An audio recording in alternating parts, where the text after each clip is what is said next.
Hola a todos, bienvenidos a un nuevo video. Hoy vamos a hablar acerca de gamapatías monoclonales. Espero les guste, no olviden darle like, suscribirse si no lo han hecho y compartirlo. Entonces, empecemos. Cuando hablamos de gamapatías monoclonales, es un espectro de enfermedad. Este video es muy interesante porque nos ilustra muy bien eso. En general, todos alguna vez hemos escuchado hablar de mieloma múltiple, pero antes de llegar a mieloma múltiple hay una serie de condiciones que podríamos ver como precursoras. Vamos a ver que es un continuum de cómo yo puedo iniciar en una patología inicialmente no tan agresiva, pero que en el tiempo podría convertirse en mieloma múltiple. Está lo que es el mieloma latente y está lo que es la gamapatía de significado incierto, que de lejos va a ser la gamapatía monoclonal más frecuente. Y tenemos dos condiciones que tenemos que tener en mente cuando tenemos este grupo de pacientes, como es la amiloidosis AL y las macroglobulinemias de Waldenström, porque también comparten este componente monoclonal, pero pues con unas consideraciones adicionales. En general, todo va a ser secundario a una sobreproducción de inmunoglobulina a partir de una célula plasmática clonal. ¿Qué quiere decir clonal? Que es la misma, es una misma célula con una producción inadecuada de inmunoglobulinas que se arranca a multiplicar muchas veces. Lo que ya les mencioné es un grupo de enfermedades. Vamos a ver que el marcador diagnóstico va a ser lo que se conoce como una proteína secretora o una proteína M o esa proteína monoclonal que nos marca efectivamente la producción anómala de la misma. Y en general, todo mieloma múltiple siempre tiene una condición precursora, así no la hayamos identificado en ese momento. Entonces, ¿qué distribución tiene lo que es la gamapatía de significado incierto y el mieloma múltiple latente? Entonces, en general, vemos como el 60% de las gamapatías monoclonales van a ser gamapatías de significado incierto. Lo más frecuente es que sea de tipo IgG. Podemos tener también de tipo IgM, de IgA, podemos tener de producción de dos inmunoglobulinas o de solamente cadenas ligeras en una proporción muy pequeña. Y ya vamos a ver esto a qué hace referencia. En general hay un componente familiar asociado y a 25 años estas gamapatías que inicialmente eran consideradas de significado incierto pueden evolucionar y convertirse en mielomas múltiples, amiloidosis, alteraciones linfoproliferativas. Respecto al mieloma múltiple como tal, entonces su célula acá primaria donde se producen las alteraciones va a ser la célula plasmática, que sabemos que es la célula que ya ha madurado y se encarga de producir inmunoglobulinas. Puede estar alterada en la médula ósea o puede ser extramedular a nivel de tejidos blandos o a nivel de órganos específicos. Es una patología que en general pensamos en personas mayores, normalmente por encima de los 60 años, muy cercano a los 70 años. Miren que el 63% va a tener más de 65 años al momento del diagnóstico y representa 100.000 muertes al año, lo que igual no es despreciable. Lo que les mencionaba, y vamos a ver que esto va a ser importante cuando hablamos de diagnóstico, la proteína M, es decir, esa proteína que se está produciendo de forma anómala, va a ser fundamental como componente diagnóstico. A veces vamos a encontrar solamente cadenas ligeras y hay una proporción muy pequeña de mielomas que igual no nos llevemos ese mensaje porque pues, digamos que es lo menos frecuente, pero puede presentarse, en los cuales son mielomas que se consideran no secretorios porque no producen ningún tipo de proteína monoclonal. Es el 1% de las enfermedades neoplásicas en general. Sin embargo, el mieloma va a ser la segunda causa más común de enfermedad maligna hematológica. Su incidencia es mayor en raza negra, tiende a ser un poco menor en asiáticos y en individuos hispanos. La obesidad, la inflamación, los pesticidas, los solventes orgánicos se pueden ver asociados como factores de riesgo. Sin embargo, a veces no se ha logrado demostrar esa relación tan clara. ¿Qué pasa con el mieloma? En general es una enfermedad que tiene tratamiento y si no es una patología hematológica maligna, tiende a entrar en remisión con el manejo. El problema es que el paciente vuelve y recae y cada vez lo que se hace es que el tiempo que hay entre un episodio de mieloma y el siguiente es más corto, lo que va conllevando a finalmente la muerte del paciente. Acá podemos ver la incidencia, que es una distribución realmente mundial. En general tiende a encontrarse un poco más en países del norte global. La mortalidad no es despreciable, pero claramente vemos como las mortalidades más altas se relacionan un poco más con tal vez la menor disponibilidad de opciones terapéuticas. Esta gráfica es muy interesante porque muestra de una forma gráfica lo que estábamos hablando, de que las gabapatías monoclonales son un continuum en el tiempo de cuando ocurre una alteración y nos termina llevando a como estadios finales mucho más agresivos. Entonces, acá tenemos el centro germinal, tenemos nuestro linfocito B. Este linfocito podría mutar y ya vamos a ver a qué hacemos referencia con mutaciones. Se convierte en una célula clonal que arranca a tener producción de inmunoglobulinas. Sin embargo, esto puede quedarse acá como una gamapatía de significado incierto. ¿Por qué es significado incierto? Porque entonces yo estoy produciendo la proteína monoclonal, sin embargo no estoy haciendo un impacto clínico en mi paciente y hasta ahí estamos todos tranquilos. Sin embargo, en el tiempo esto puede ir evolucionando y ya nos convertimos en un mieloma múltiple, ya sea latente o establecido, y finalmente podemos llegar a la forma más agresiva que tenemos, que va a ser la leucemia de células plasmáticas. ¿Por qué ocurre este continuum? Bueno, puede ser por ganancias en mutaciones, que ya vamos a ver a qué hace referencia a eso.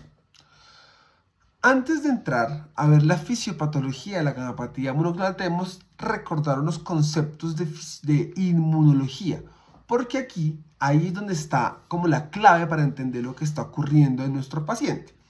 Todos los anticuerpos, que van a ser acá como la piedra angular del problema que ocurre, debemos saber que son moléculas diversas, ¿no es cierto? Que su objetivo es que están dirigidos contra antígenos, inducen la activación de la respuesta inmune innata, son producidos por los linfocitos B y tienen diferentes funciones: de neutralizar, de activación de complemento, de opsonización, que es marcar para que ello sea fagocitado por otro tipo de células, citotoxicidad directa e inclusive activación de mastocitos. Esto es un anticuerpo y quiero que entendamos esta gráfica para poder ver a qué hacemos referencia cuando hablamos de cadenas ligeras o de cadenas pesadas. Entonces recordemos que los anticuerpos tienen forma de Y, ¿no es cierto? La parte interna de la gráfica, que en este caso es de color rojo o de color azul, hace referencia a la cadena pesada. Las cadenas pesadas de las inmunoglobulinas son las que marcan su isotipo, es decir, si son IgM, IgA, IgG, IgE. Y la cadena ligera, que es la parte complementaria, es lo que le da la variabilidad y lo que le permite tener una amplia gama de factores de reconocimiento de antígenos.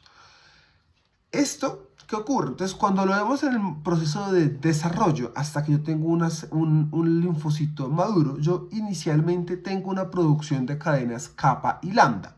Entonces, volviendo acá, cuando yo hablo de cadenas pesadas, hablo de IgG, IgA, IgM, IgE e IgD, que cuando lo pasamos a letras, hablamos de cadenas gamma, de cadenas mu, de cadenas delta, de cadenas epsilon. Y las cadenas ligeras son solamente dos, pueden ser lambda o pueden ser kappa.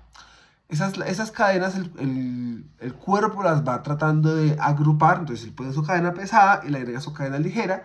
Cuando no lo puede, pues cambia la cadena ligera.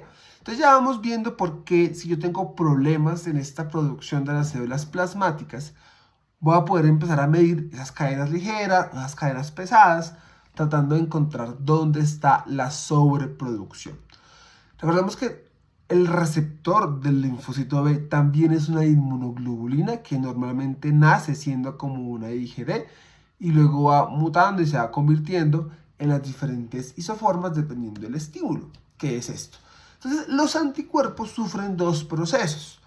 Tienen dos procesos de cambios estructurales. Uno, que se conoce como la maduración de la afinidad, y el otro que es el cambio de isotipo.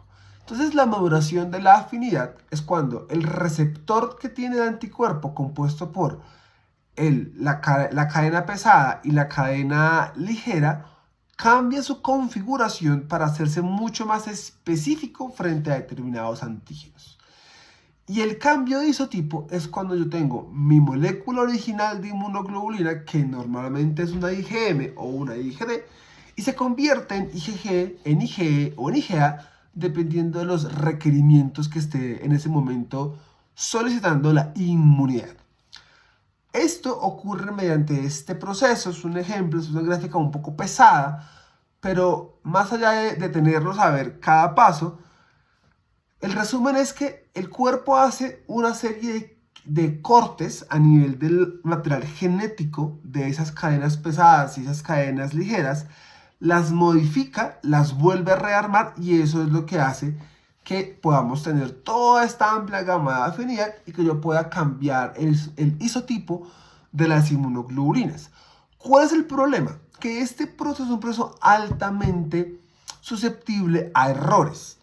Si yo me equivoco y coloco la base nitrogenada que no es, si yo corto donde no debía cortar o pego donde no debería pegar, acabo creando oncogenes o acabo retirando genes supresores de tumor que hacen que mi célula plasmática empiece a virar a una célula con un patrón aberrante, clonal, con capacidad de producir de forma independiente proteínas monoclonales.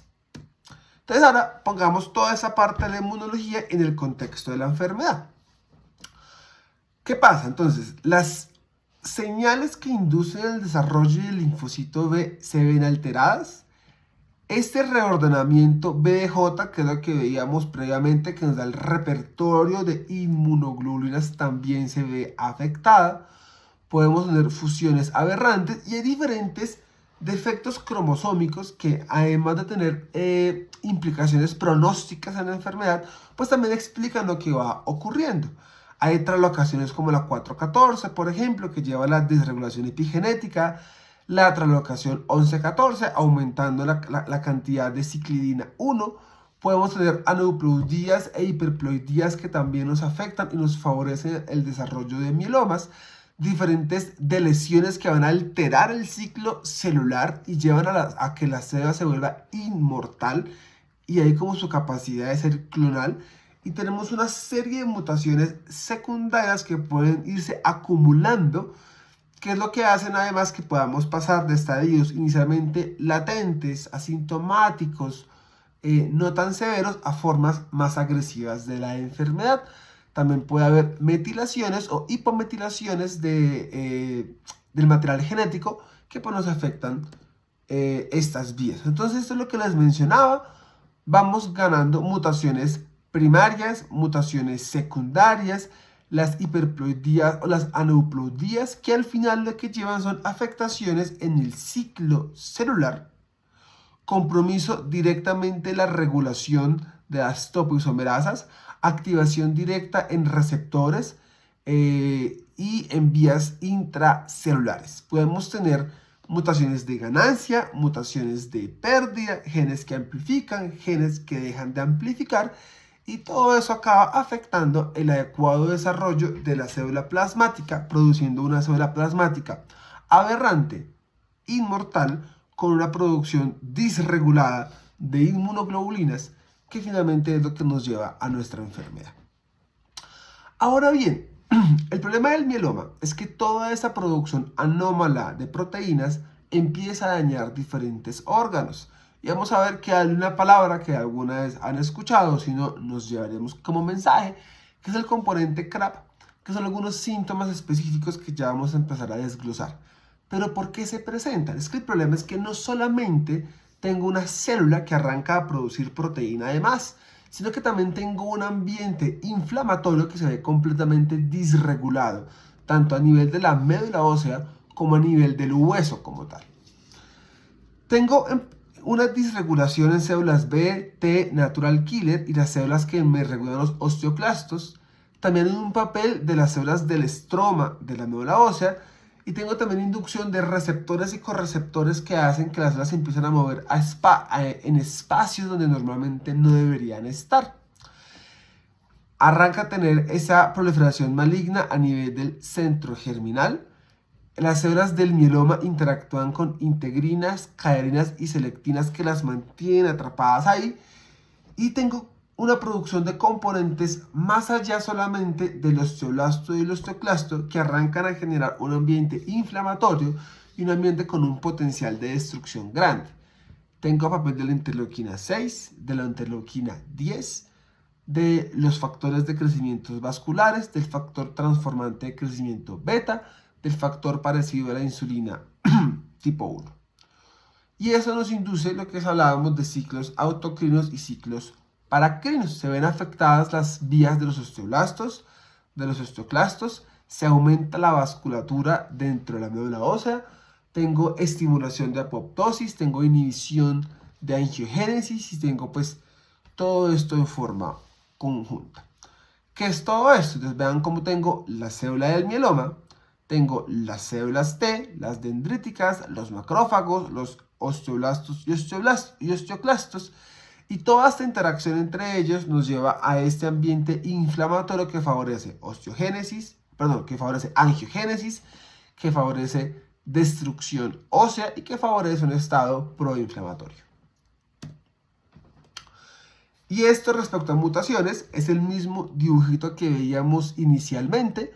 Yo arranco en el centro germinal, inicio algo, hace que la célula diga, ya me cambié y ahora soy una célula que produce proteína monoclonal, pero arranco siendo una gamapatía de significado incierto y termino siendo una leucemia de células plasmáticas. Y vamos ganando mutaciones a través del tiempo que van generando este cambio y que también nos van generando un microambiente tumoral cada vez más agresivo. ¿Qué tanto progresan estas enfermedades a convertirse en mieloma múltiple? Pues las gamapatías de significado incierto, más o menos el 3 al 5% por encima de los 65 años, el 10% a los 80, en mayores de 80 años y aproximadamente a los 20 años, 1 de cada 5 se ha convertido en un mieloma múltiple. Es decir, no es una proporción despreciable y de ahí la importancia del seguimiento de estos pacientes. Los mielomas latentes, más o menos el 10% han progresado cada año, o sea que a 5 años más o menos 1 de cada 2 ya se ha convertido en mieloma múltiple. El seguimiento que busca, pues busca mitigar la progresión y ya vamos a ver en qué nos basamos para poder definir el riesgo de estos pacientes y asimismo la forma en cómo los voy a seguir. ¿Cuáles son los síntomas? Y aquí hay que hacer una pausa interesante y como de mensaje grande. Es que no tenemos unos síntomas muy típicos de mieloma, porque vamos a ver que son síntomas muy inespecíficos. Sin embargo, con una sospecha apropiada y teniendo en cuenta la posibilidad de que esta sea un diagnóstico, pues los poder ir encontrando. Veamos los síntomas. Entonces, anemia, leucopenia, alteraciones de la creatinina, trombocitopenia, linfadenopatías, alteraciones del calcio y lesiones líticas. Si vemos esta diapositiva son síntomas muy inespecíficos, pero peguémosle a esto lo que dijimos al inicio. El pico de presentación del mieloma está más o menos entre los 65 y los 70 años. ¿Qué quiere decir? Ese paciente en ese grupo etario con alteración de la función renal, con anemia, que yo no tengo una causa muy clara, debería a mí prendérseme la alarma y decir, venga, ¿será que se me está escapando una gamapatía monoclonal? Claramente las lesiones líticas siempre nos hacen pensar en esas enfermedades. Si yo encuentro un paciente con lesiones líticas, pues me veré obligado a descartar estas enfermedades, pero muchas anemias, ahí todas leves, inespecíficas, o esas alteraciones de la creatina que se las asociamos a la edad del paciente, podrían realmente estar escondiendo alteraciones como pueden ser gamapatías monoclonales. Acá vemos un grupo más grande desglosado, entonces miren cómo podemos tener. Al tener una alteración de la inmunidad respecto a las inmunoglobulinas, pues puedo tener aumento de riesgo de infecciones, ¿no es cierto? Infecciones bacterianas. Vamos a tener alteraciones a nivel ósea, dolor, podemos tener fracturas por compresión, podemos tener otras alteraciones secundarias a las lesiones líticas. La neuropatía periférica es frecuente encontrar en el paciente con mieloma múltiple, la enfermedad renal, algo conocido como el riñón de mieloma o la gamapatía monoclonal de significado renal, pero pues es un espectro totalmente aparte de una enfermedad y algo que sería pues un video totalmente distinto, pero pues para que lo tengamos en cuenta que el riñón es un órgano que se ve afectado por ese tipo de enfermedades. Y también tengo pues riesgos tromboembólicos y alteraciones cardiovasculares. Ahora, ya entendiendo qué es, tratando de ver cómo se presenta, veamos cómo la diagnosticamos. Entonces yo inicio aquí, en estos síntomas. Fatiga, dolor óseo, anemia, alteración renal, hipercalcemia, alteraciones pues, de los niveles séricos de proteínas específicas, lesiones líticas. Yo digo, listo, este paciente además está en la edad, no tengo una explicación apropiada para estos hallazgos, ¿cómo lo empiezo a estudiar? Entonces, hay unos test iniciales que sería un hemograma con diferencial, obviamente voy a arrasar cómo está el calcio, y pasamos a hacer la búsqueda activa de la proteína monoclonal. Yo quiero encontrar esa proteína que se está produciendo de forma anómala. Entonces, ¿qué hago? Hago electroforesis con inmunofijación, que ya adelante les muestro esto qué quiere decir. Mido cadenas ligeras libres. Hago también estas mediciones de electroforesis e inmunofijación en orina. Y puedo completar los estudios con las beta-2 microglobulina, albúmina y deshidrogenasa láctica. Lo otro es que debo hacer la búsqueda de las lesiones líticas. Dependiendo yo de la disponibilidad que tenga, puedo ir desde unas radiografías de huesos largos hasta tomografías de baja dosis, que son como hoy en día lo que uno pues prefiere como imagen de elección. Y ya si logro encontrar los criterios, ya vamos a ver cuáles, pues pasaré a decir qué tipo de gamapatía tengo. Esto es una electroforesis de proteínas. Entonces, las electroforesis son un gel, tiene dos cargas eléctricas y las proteínas se mueven con base en el peso de las mismas. Estas letras se dieron basadas en el orden que esto está en el alfabeto, entonces tenemos alfa, beta y gamma. El pico más importante es el primero, que es la albúmina, y en las alfa, beta y gamma están como el resto de proteínas, y nuestras inmunoglobulinas van a estar en general, pues van a estar agrupadas en el pico gamma. La mayoría de gamapatías monoclonales son de pico gamma, pero en general yo podría tener un pico tanto alfa, beta o gamma, e igual si cumple la definición que debe tener, pues va a entrar dentro de la definición. Vean la diferencia de este dibujito a este dibujito. Acá tenemos un pico que no tendría por qué estar. Esto es entonces una electroforesis que muestra un pico monoclonal gamma, que aquí está medido en 4.4 gramos. A las electroforesis se les hace inmunofijación, que la inmunofijación es poder detectar este pico gamma, que es. Si acá miramos, este pico me dice, usted tiene un pico en la inmunofijación, pico gamma, con un pico kappa. Entonces, esta es la proteína que estamos acá identificando. Entonces, si yo encuentro esta proteína monoclonal, arranco a avanzar en mi estructura diagnóstica. Esta gráfica es interesante porque uno diría, bueno, ¿por qué hago todo tan junto? Es porque realmente cuando uno va sumando estudios, cuando yo hago estudios en sangre, estudios en orina, aumenta el rendimiento diagnóstico de la prueba. Ojo con estos síntomas. Recordemos la gráfica del inicio. Entonces teníamos el mieloma, teníamos la gamapatía de significado incierto, teníamos el mieloma latente y al ladito teníamos la amiloidosis, las macroglobulinemias y también están las crioglobulinemias. Muchas veces esas gamapatías pueden estar ya solapadas a enfermedades que pueden ser mucho más agresivas. Entonces, cuidado con las proteinuras, con los nefróticos masivos, con las fallas cardíacas no explicadas, con las hepatomegalias, las macroglosias. Hay que pensar en la posibilidad de que ya este mieloma o esta gamapatía ya esté tomando características de amiloidosis de tipo AL. Ojo con los síntomas asociados al frío, es decir, las isquemias digitales, el Raynaud, que nos puede hablar de crioglobulinemias, así como la presencia de artritis o alteración de la función renal. Cuando estamos hablando de los síntomas en gamapatías monoclonales, lo mismo, son síntomas muy inespecíficos. La historia familiar puede aportar, sí, porque me da un mayor riesgo, pero pues no necesariamente el tener la historia familiar me garantiza, o el no tener hace que yo no vaya a tener la enfermedad. Entonces empecemos a ver cómo los criterios diagnósticos. Gamapatía de significado incierto. Entonces, la proteína sérica no debe ser más de 3 gramos o menos de 500 miligramos si es en orina, y yo no debo tener más de 10% de células clonales en la médula ósea. Esto es importante porque de lo contrario pues no sería una gamapatía de significado incierto. Y ese concepto de significado incierto es porque entonces no tengo ningún evento definitorio de mieloma o de amiloidosis. ¿Qué tipos de gamapatías de significado incierto puedo tener? Pues van a depender del tipo de proteína monoclonal. En general la mayoría son IgMs. Puedo tener de tipo no IgM o puedo tener también de cadenas ligeras.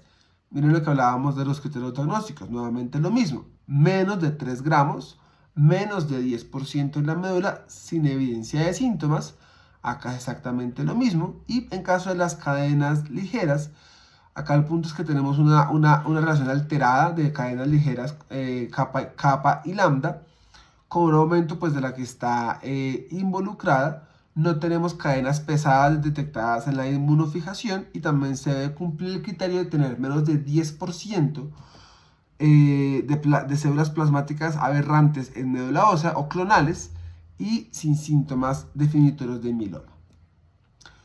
La forma de estudiarlo es lo mismo que ya hemos mencionado, teniendo en cuenta que algunos exámenes se pueden hacer adicionales si yo estoy pensando que tengo otras enfermedades acompañantes.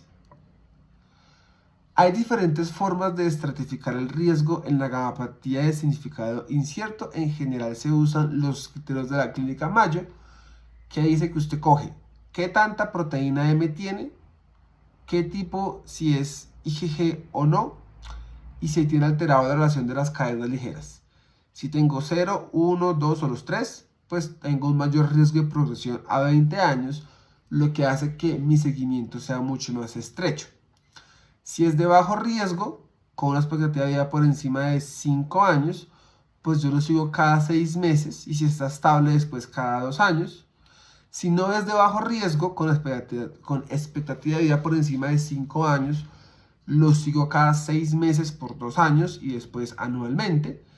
Y si el paciente tiene una expectativa de vida de menor a 5 años, pues no es relevante, porque pues finalmente puede que el paciente fallezca antes de realmente progresar. ¿Con qué lo sigo? Con hemograma, con electroforesis, con cadenas ligeras, calcio y creatinina. Es decir, estoy buscando la aparición de eventos definitorios de mieloma, estoy buscando el aumento en la cantidad de la proteína monoclonal, y sigo con cadenas ligeras, troponina, BNP y albúmina, porque estoy buscando otros síntomas, como por ejemplo una aparición de una amiloidosis con falla cardíaca, un nefrótico, y básicamente como esos dos. ¿Por qué no tratamos a todas las gamapatías de significado incierto? Cuando yo trato a estos pacientes, mi objetivo normalmente es es el escenario 1, que yo pueda eliminar todas las clonas que estaban siendo malignas. Pero yo podría acabar tratando y seleccionar la clona que justamente es la más agresiva e inducir peores desenlaces. Como yo no tengo tan claro a quién tratar o si tratar a todos sean los adecuados, por eso solamente los seguimos y vemos bien el paciente cómo se comporta. Hay un área cada vez como un huequito entre gamapatía de significado incierto y el mieloma establecido, y son las gamapatías de significado clínico. Y es que yo puedo tener síntomas puntuales en otros órganos que no son definitorios de mieloma, pero pues tampoco son de significado incierto. Principalmente es la piel. Yo puedo tener enfermedades como el escleromixedema, la enfermedad cutánea laxa adquirida, las neuropatías periféricas por IgM, las enfermedades de glutaminas, las crioglobulinemias, miopatías esporádicas, el síndrome de Poems, el síndrome de Schnitzer y los síndromes de debilidad capilar. Entonces, básicamente, siempre pensar que a estos pacientes debemos indagar profundamente que no se nos esté escapando algún tipo de síntoma y que no sea tan incierto, tan como pareciera. Esto es lo que les mencionaba de la piel, es de los grupos que más se ve afectado en gamapatías monoclonales. Y el siguiente son la posibilidad pues, de diferentes polineuropatías. Ahora, ¿qué es un mieloma latente? Entonces, un mieloma latente es que yo tengo alguno de estos dos, tengo más de 3 gramos de proteína monoclonal, más de 500 miligramos en orina o más de 10%, más de 10 a 60% de células plasmáticas clonales, pero aún sigo sin tener ningún tipo de evento definitorio.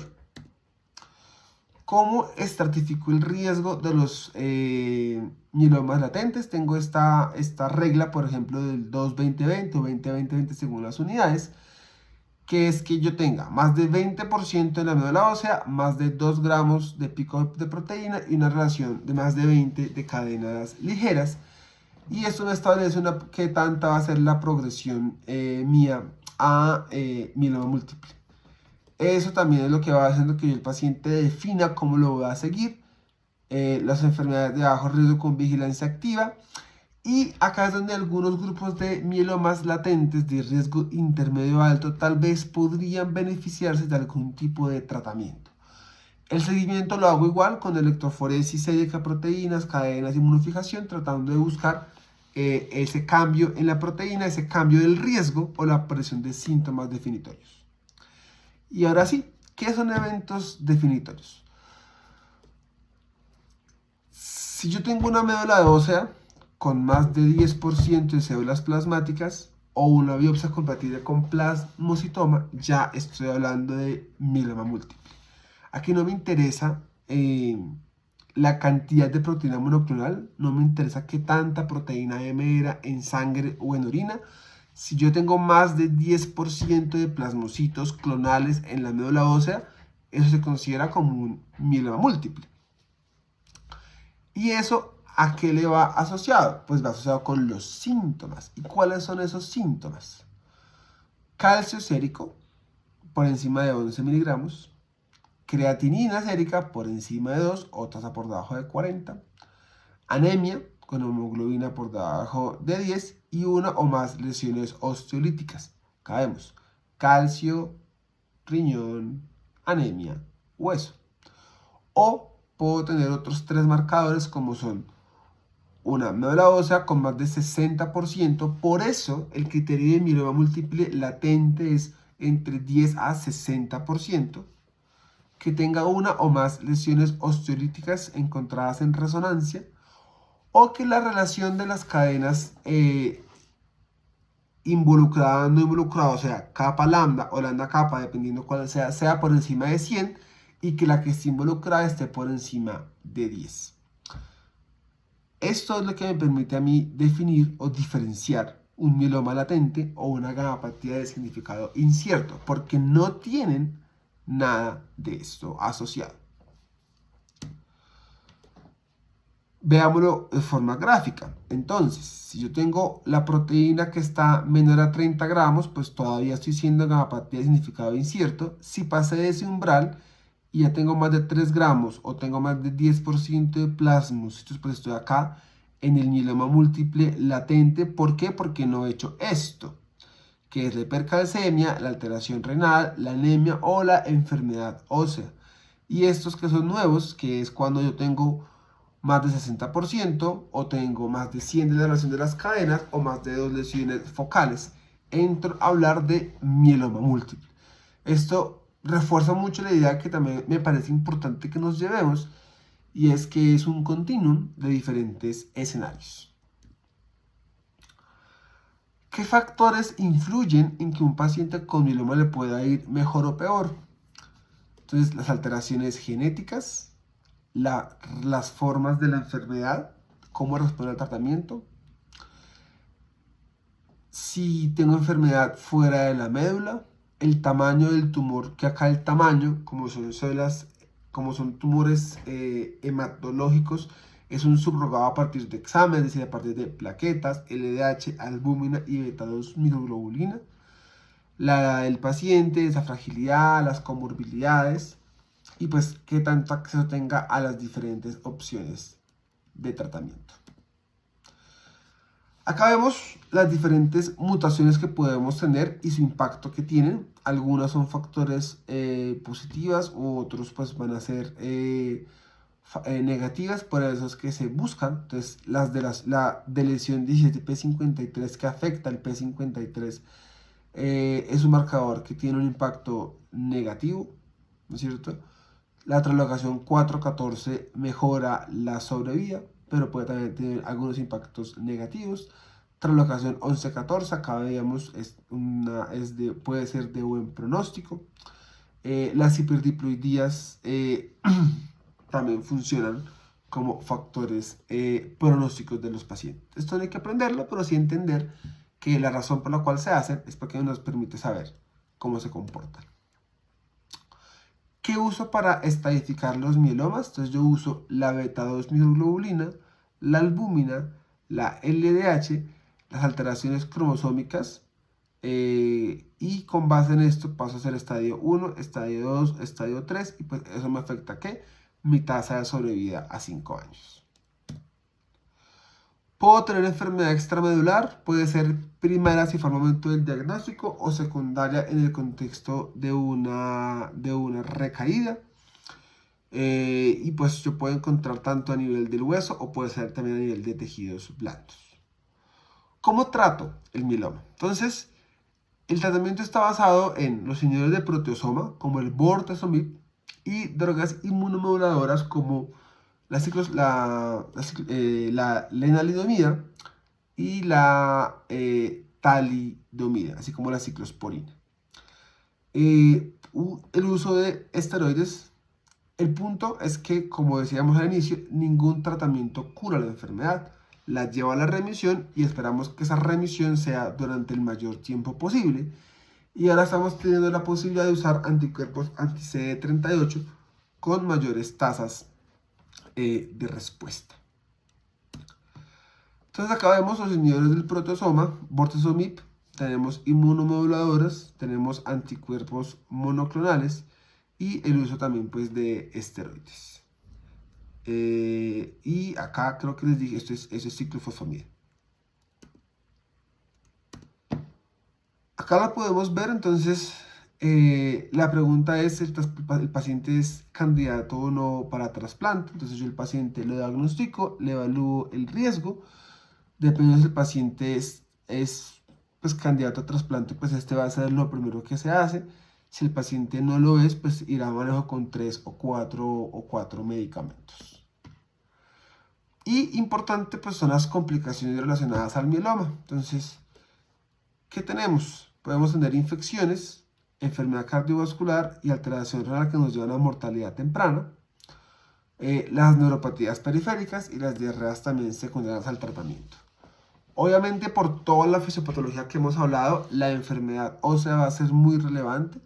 Entonces hasta el 80% de los pacientes van a tener en el momento del diagnóstico, hasta el 60% van a fracturarse durante la enfermedad. Las lesiones líticas pueden manejarse con radioterapia, vertebroplastia o cirugía. El uso de bifosfonatos o denosumab nos va a ayudar a prevenir la progresión de la enfermedad. Y ojo, que en un porcentaje no despreciable, el uso de dexametasona puede inducir necrosis avascular de la cabeza del fémur. El antibiótico, podemos usar trimethoprim para reducción de picos febriles. La neutropenia que se puede presentar con el uso de la quimioterapia, el paciente con infección recurrente hay que pensar que tenga una hipogamaglobulinemia y si es muy frecuente podría beneficiarse de inmunoglobulinas, de suplencia de inmunoglobulina, como siempre la vacunación, influenza, neumococo y hemófilos influenza. No se pueden vacunas vivas. Varicela zoster siempre y cuando sea la vacuna pues que no es viva y debemos hacer búsqueda activa de hepatitis B. Trombosis tiene un origen multifactorial, una carga tumoral de citoquinas. Hay algún grupo de pacientes quienes durante su tratamiento se pueden considerar de alto riesgo y se pueden beneficiar de anticoagulaciones profilácticas, pero pues es un grupo muy seleccionado. El mieloma se estresa mucho a segundos cánceres, hay que tenerlos presentes, más frecuentes hematológicos que sólidos, sobre todo la piel. Esto es súper importante. Las lesiones en piel no melanocíticas son el tumor más frecuente como segundo tumor asociado. Entonces hay que tener un umbral de sospecha muy bajito y ante cualquier lesión que aparezca nueva en la piel en un paciente con mieloma debe enviarse inmediatamente a dermatología para su revisión específica. Eso era lo que tenía para contarles acerca de gamapatía monoclonal. Espero el video les haya gustado. No olviden darle like y compartirlo. Y también los espero en mi Instagram, donde pueden encontrar información relacionada con enfermedades infecciosas.